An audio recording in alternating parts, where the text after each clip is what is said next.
Hello and welcome back to the sea. What do we have on the show today? We have this little tiny Amiga called the Amiga 3000 Tower. And I have been its custodian for several years now. And today we're going to be installing this. This is the CyberVision 64 RTG card with 2 megs, and it has provisions on the board for 2 more megs. I looked her up on the Amiga resource.cx. It also comes with a pass-through cable. It's a Zorro 3 card, so she's only going to work on the 3 or 4000. So it's got a D-sub 15 to a D-sub 15 pass-through. Luckily, the 3000 Tower has the Amber Flicker Fixer chip scan doubler, so it just plugs into the 31 kilohertz port. This monitor, while it supports 15, can do 31 kilohertz on the Amiga natively. Video card can go up to 1600 by 1200 in 8-bit or 256 colors. But I'm probably going to be running it in something more 24-bit, which is 1024 by 768 or 1152 by 864 interlaced, which is weird. Well, these are CyberVision software's thing. Pretty sure Picasso 96 or P96 now as it's called should be able to pick up this card. Right now we're rocking my Zulu, and if you can hear that jet motor running, that is the 12 volt fan that I have never changed out. So I went to the old Micro Center and got a clearance fan for $5. I don't need fancy Noctuas and all that stuff. I have one, but it's for another project. Now I'm going to turn this off just so you can get a feel for how loud that thing is. Ah, damn! To remove the front of an Amiga 3000 Tower, you push up on a little lip here, and then I carefully just Daddy? give her a little love tap.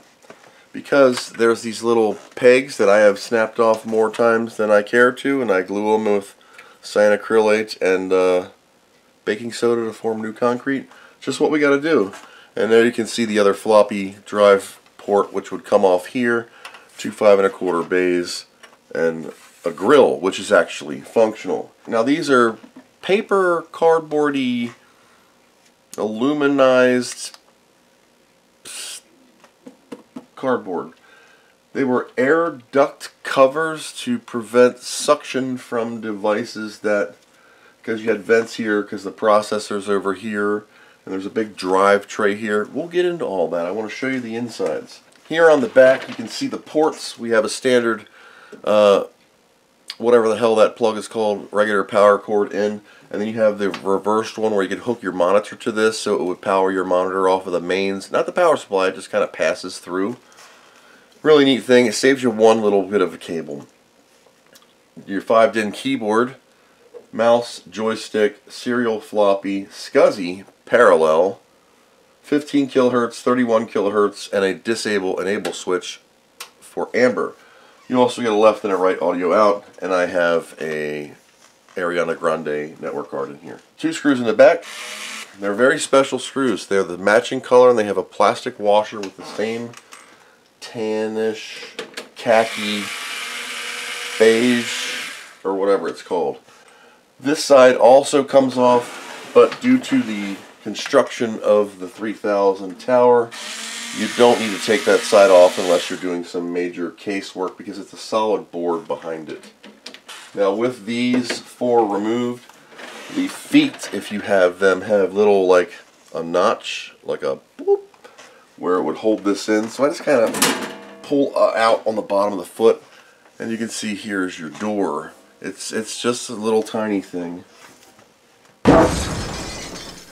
On the inside of your unit here, you will see your 12 volt fan. Oh, it's a 2065. I thought it was an Ariana Grande. I have a Gotta Go Faster for Mr. Kavanaugh's in purple, and I also saved my this is the cover I'm talking about, this metallized cardboard, thick, I don't know what it's, it's cardboard, but I saved it when I put the SCSI CD-ROM disc in there. This has a high density 357. Most 3000s did. I'm rocking the 3640 right behind this plate with 16 megs of fast, and then the 256 meg on the Gotta Go Faster. So this thing comes apart, and there was a piece of, like, whatever you want to call it, felt or some kind of, you put a screen thing in there, and this would, you could have air, fresh air filtered for your. Here we go, much quieter, much quieter. Zulu's working. You can see I bent the crap out of my arms on my 3D printed 5.25, just the way the 3000's dude grippy things are different. This video card does not use the video slot. You can move this to the bottom. The RAM board is going to move to the bottom. I try not to get my fingerprints on these too because they're chromed. Alright, we're on to the next Zorro slot. Up. Perfect.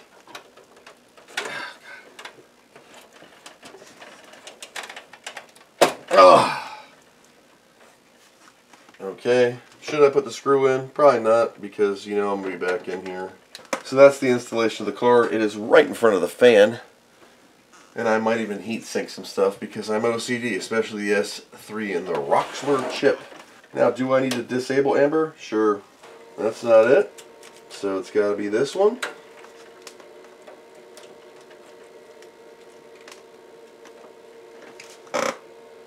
There we go.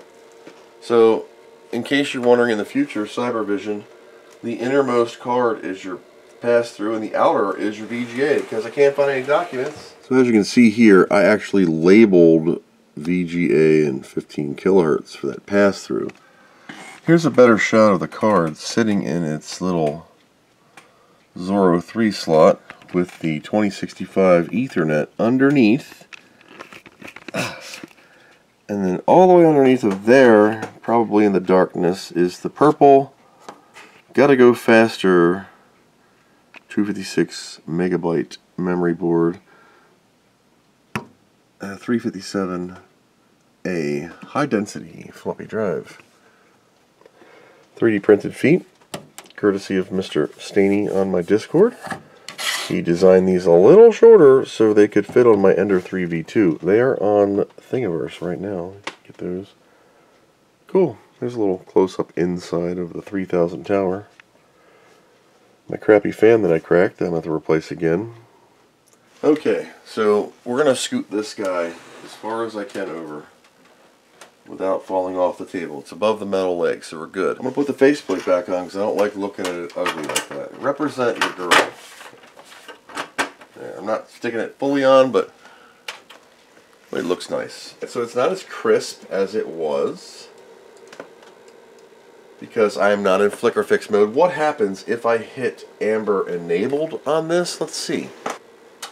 Amber enabled. It's actually a little better.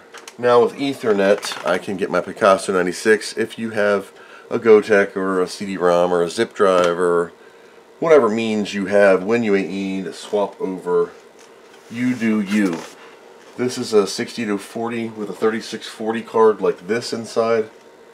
One of many planned updates is I'm going to do an 060 in here, either with a 3640, 040 to 060 adapter, or something real nice. Picasso 96. I'm out of sun already? You are kidding me. Middle of the day, I don't have any solar power. Battery's depleted. Right. Okay, so we're going to go to RAM, Picasso 96, setup, E96, 2020, a couple years old. I need to update this. We're going to do first install, intermediate, proceed. Now, does it detect my board? CyberVision 64, picked it right up. Proceed. Libs, monitors, prefs, fine. We can do 15. Now here's where you would select 15 or 31 kilohertz for your native monitor, but this can handle 31, so I'm just going to say 31. Just stick to all the defaults. I don't want the printer patch, so no, and then yes, proceed.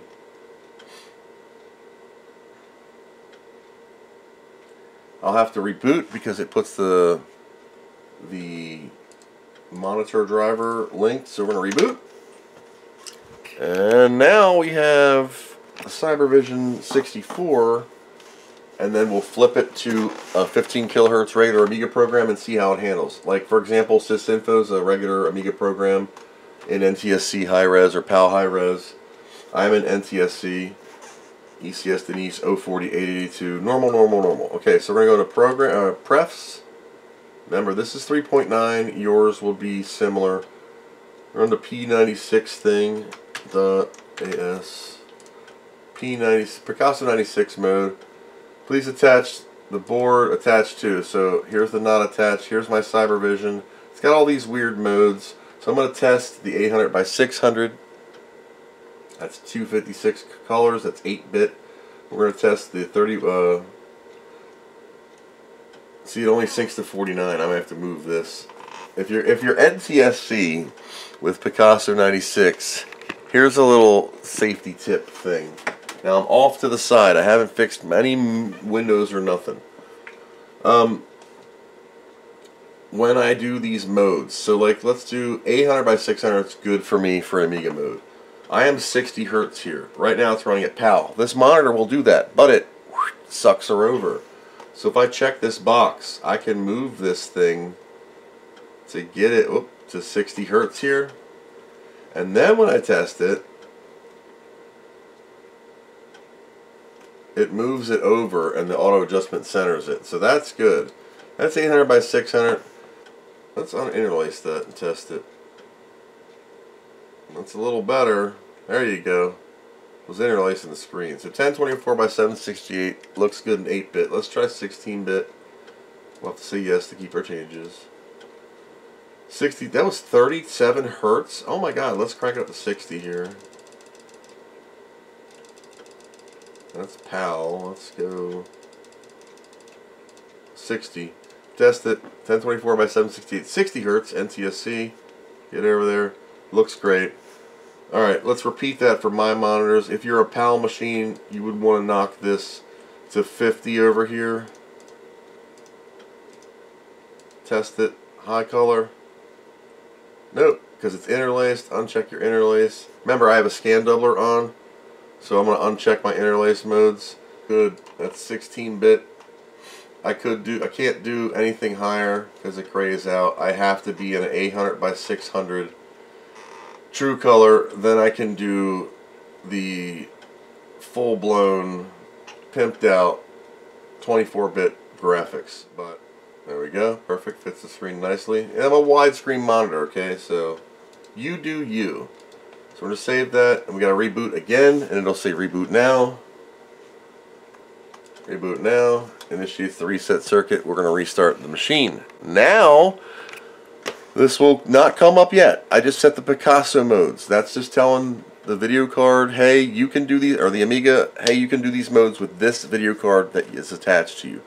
Now we're going to go into screen mode, and in prefs, system prefs, screen mode, and now we're going to choose the resolution that we just set in Picasso 96.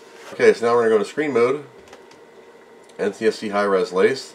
Now I can choose multi-scan productivity, okay, because it's ECS, it will do that. That's standard Amiga. Now let's choose an RTG mode. So we'll scroll up to where it says CyberVision, 1024 by 768. We're going to hit test. That is Workbench in 1024 by 768, retargeted, and we're going to hit save. And it should flip to an RTG screen and look epically beautiful. And it's going to be big. Boom. Crystal freaking clear. And the benefit of an RTG card is this. You get all your chip RAM back. So I still got 2 megs of chip RAM and 275, what is it? 276 of fast. Now that's kind of a lot of workspace here for an Amiga, for me. So what I might do is knock it down and then do overscan to fit it like a more 4x3. Yeah, I'll have some marks on the side if I wanted a square. This is actually a square image. It's just kind of stretched out because of this monitor. So with RTG, you're not going to be able to do overscan. Watch, it'll be grayed out. Overscan is only for your native Amiga modes. Multiscan, because I'm ECS or NTSC, I could edit the graphic size and do the little arrows. This doesn't apply for RTG modes. It will apply to when I run a program. Now we're going to run a native Amiga program and just double click on sysinfo. It should appear in a regular screen mode. Yes, so the pass-through cable is working and it's nice and crystal clear. Sweet. 16256.2 boards, Commodore 2065, Zorro 3 256 meg, that's the Gotta Go Faster, and the Zorro 3 64 meg 8512 CyberVision Phase5 CyberVision 64. Now I could run Shapeshifter in RTG. So now we have an RTG Amiga 3000 tower that's taller than my 6' 1" head. And that is step one of several planned upgrades for Big Mama here. One of my favorite machines of all time is the Amiga 3000 series machine. I think it's the most engineered Commodore product they ever made. You can say all you want about the little cheese wedge things and AGA and the 4000 and its stuff. It's a great machine, they all are, and I appreciate every single one. But this one just happens to be my favorite out of them all, including the 3000 desktop as my favorite, and this a close second. Many more things are coming up next, so please stay tuned for that. Subscribe, hit the bell if you would like to be notified when this old fat dude makes another video. Until next time, thanks for watching, and I hope you learned something.